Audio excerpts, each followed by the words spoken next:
You're listening to the Why Boarding School podcast, broadcasting around the world. Join us as we promote independent boarding schools throughout the United States and Canada with our invited guests. Now, here's your host, Dr. Jeffrey Quebec. Welcome to the Why Boarding School podcast. I'm Jeff Quebec, and today I'm joined by the Director of Enrollment at Rectory School in Pomfret, Connecticut, Lesley Gibbs. Welcome, Lesley. It's great to have you here today. Thanks for having me, Jeff. The Rectory School was established in 1920 when it began as a small home school for a limited number of boys between the ages of 6 and 12. In 1935, the school was incorporated. Over the years, the growth of the school has included the expansion of the grades offered, along with the addition of female students into its boarding program in 2007. Lesley, perhaps you can start off by giving our audience a brief overview of the number of students at Rectory School, the grades you offer, where the students come from, etc. Sure. So we offer grades K through 9, but we begin boarding in 5th grade. So we have a small elementary school of about 35, 40 students. And then 5th through 9th grade, we have 148 boarders. And then we have about 70 day students. So we're a little over 250. Nice. And where are your students coming from? They're coming from all around the world. They are coming from 13 different countries and 13 different U.S. states. Very nice. And what is the academic curriculum like at Rectory School? So Rectory is fortunate that we have a huge range of academic ability and for our students. So we have students who need academic support, and then we have other students who need a lot of enrichment. So we're able to tap into both ends. And so can you talk a little about the academic learning services that Rectory offers, including the signature individualized instruction program? Sure. And this is part of the history of Rectory too. So we have learning services. So we have individualized instruction and we have small group. So individual is what it says. It's one-on-one, and small group is like anywhere between 2 to 5 students. And we really tap into what a child needs. So if you're dyslexic and you want to work on Wilson or Orton-Gillingham, or if you need executive functioning or time management, or if you just want to get some extra enrichment in math or extra enrichment in your writing skills, we can do that through our learning services program. Oh, that's awesome. And it's a class. So it meets as many times as your math class, your science class, your history class. Yeah, that's nice. So it's incorporated right into the general curriculum. Correct. And you're not missing out on any social time or sports or anything like that. It is truly part of our regular curriculum. Nice. Can you tell me a little bit about the visual and performing arts offerings at Rectory? Yeah, so one of the things that Rectory does really well is we provide opportunities for the kids. So we want these middle school students to be able to dabble in the performing arts and the visual arts. So we offer orchestra and chorus. We also offer a musical every year. We have world drumming, we have photography, we have ceramics, we have wood shop, you name it. We allow our kids to have it as part of one of their 7 classes. So we're a trimester school, so fall, winter, and spring. So one term they might have a visual arts, another term they might have a performing arts. And as they get older, they have a little bit more choice into what they would like to take. But then we also have an elective program. So above that class that they may have, a couple of times a week, they might meet, and be in the orchestra or the chorus, but then they may also not be interested in that, and they might want to do mountain biking or yoga or community service, and they can do that as part of their elective as well. Are there any special signature programs that are offered at Rectory? So obviously our learning services program is a signature program, but then we also have something called MELP, which is our May Experiential Learning Program. So all of our students will partake in the first week of May in one of these programs. So the younger kids, it might be day trips, and then as they get older, it might be overnight programs. And it's all about learning outside of the classroom. So our kids may go out west and they might hike the different national parks. They might go out to San Diego and they might go learn how to surf. I take a group of ninth graders to Puerto Rico every year. We learn about the culture and the history and how the bioluminescent works and the marine biology behind it. So we, all of our kids will partake in one of these. And frankly, it doesn't matter which one they sign up for. They're going to have a great time and they're going to be learning outside the classroom. What a wonderful experience. And so when you mentioned all the students, does that start at a certain grade where they start this, or how does that work? So they do kind of like a MELP junior in the elementary school, but the full MELP program starts 5th through 9th grade. Great. And so, Lesley, as a junior boarding school, certainly unlike a secondary school might have a college counseling office, you have a secondary school placement office who assist the students as they're guiding them through the secondary school admissions process. Could you perhaps share with our audience how that works? Yeah, so we have a strong secondary school advising program. It begins the spring of their 8th grade year. So they start educating the students as to what the different schools can offer out there. So we have a range of students here. And as you know, there's a huge range of secondary schools out there. And sometimes our families don't necessarily know all the different options out there. So we help to educate them. And we also do a secondary school fair in the spring. So we bring all these different representatives on campus to meet with our 8th graders and their parents. And then over the summer, the office will work with families to come up with a recommended list of schools. And then it gives parents an opportunity to kind of research and learn about the different schools. And then the fall of their 9th grade year, they're meeting representatives on campus. They're also learning a little bit more about, well, how do you talk about yourself? Because sometimes middle school students, it's really hard to talk about yourself without bragging about yourself. And so there's lots of conversations that will happen in the fall to help them learn a little bit more about how do you do that in the right way. It's nice they have so many schools that are actively visiting the campus as far as getting to meet the students and students getting to meet them. That's great. Right. So by the time they go to visit these schools in person and go for a formal interview, they've already met some admissions representatives and they've already done a lot of research on their own. It definitely makes that interview a little more smoother too when you know that person. Absolutely. Well, and frankly, I mean, it's just like when you're looking at colleges. Some kids don't even understand, well, what's a small school versus a big school? What's a school in a city versus, remote. So, it's really, there's a lot of education that needs to take place because there are so many great secondary schools out there. And there's a different school for each of our kids. So true. So true. So how about athletics at Rectory? Does every student, are they required to play a sport each season? And also, what are some of the athletic offerings that Rectory has? Yeah, so everyone's required to play a sport, but we have sports that are more competitive than other sports. So all of our kids will play a sport in the fall, winter, and spring because we're trimester again. And so we have everything from, your traditional soccer, basketball, lacrosse, but then we have unusual ones like fencing, or squash, or swimming. Frankly, within each sport too, we have different levels. So we have 2 golf teams. So if you're really competitive with golf, you're going to be on the varsity team. But if you're still kind of learning it, you might be on the JV team. Same with tennis. So we have different levels in tennis, but then we also have a rec program in the fall. So maybe you're not going to make one of the teams in the spring, but in the fall, you might do it as a rec sport. That's nice. So not only you have a wide variety of offerings, but also different levels. So it sounds like there's a home for everyone. Correct. Because not every child that comes to Rectory is going to have the experience in all of these sports. And, you may come in and be like, I've always played soccer, but then you go out and you play volleyball and you're like, wow, I really like volleyball and I want to stick with volleyball. And I'm really good at volleyball. Yeah, we want kids to have that exposure, which they may not have had before. So. Oh, that's wonderful. So Lesley, we're going to take a quick break. When we come back, we're going to continue our conversation about the Rectory School in Pomfret, Connecticut. Do you have any questions or guests that you'd like to see on an upcoming Why Boarding School podcast? You can contact us directly through our website at whyboardingschool.com. Now, back to our show.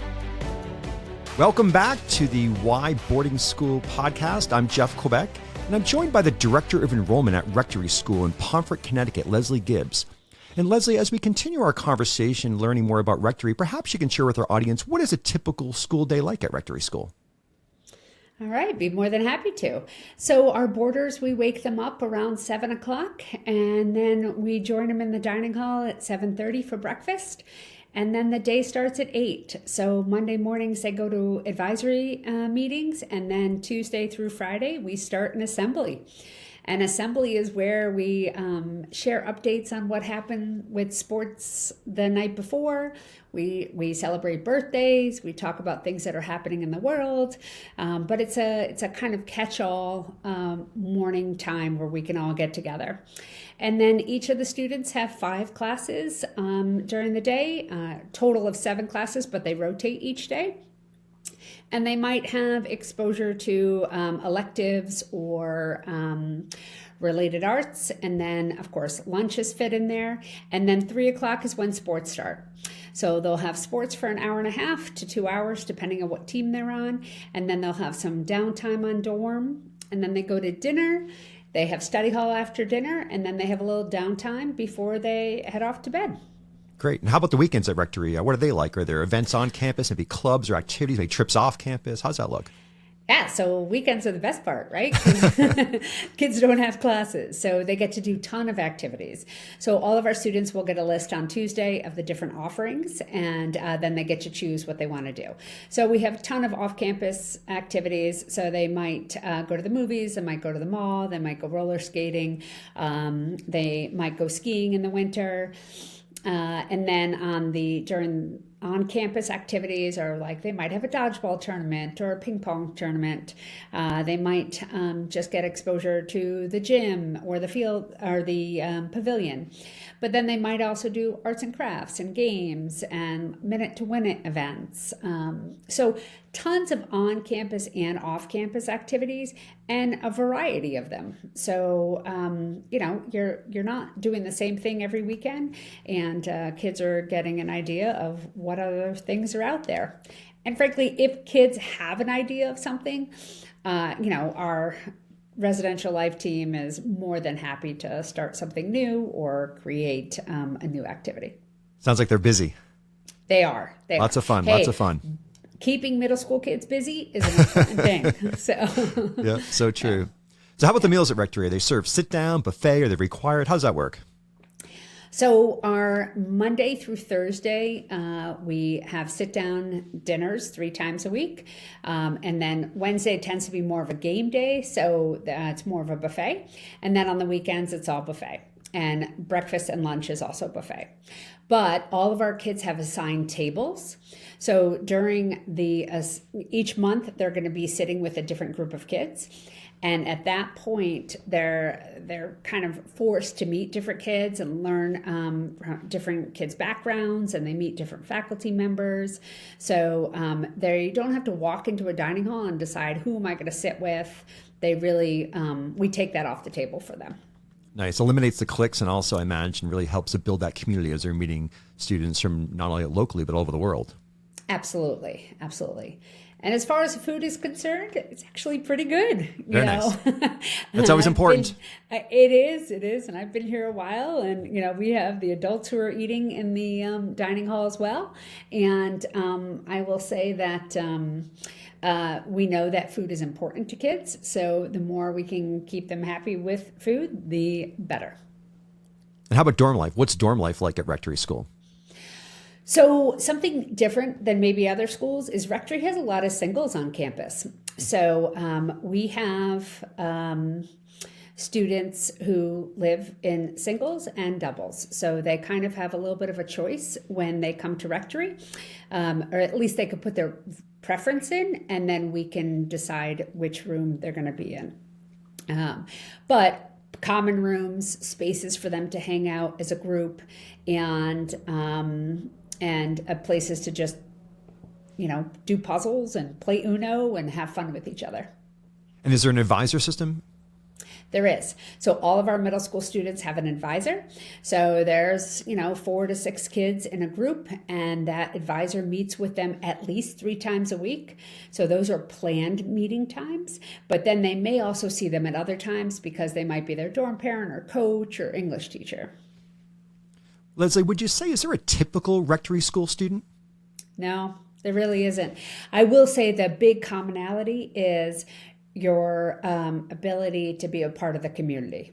So we spend a lot of time together, and, everyone has a strength in some way, and everyone has to be willing to work on other areas that they may not be so strong in. So we just have really kind, nice kids who want to be a part of our community.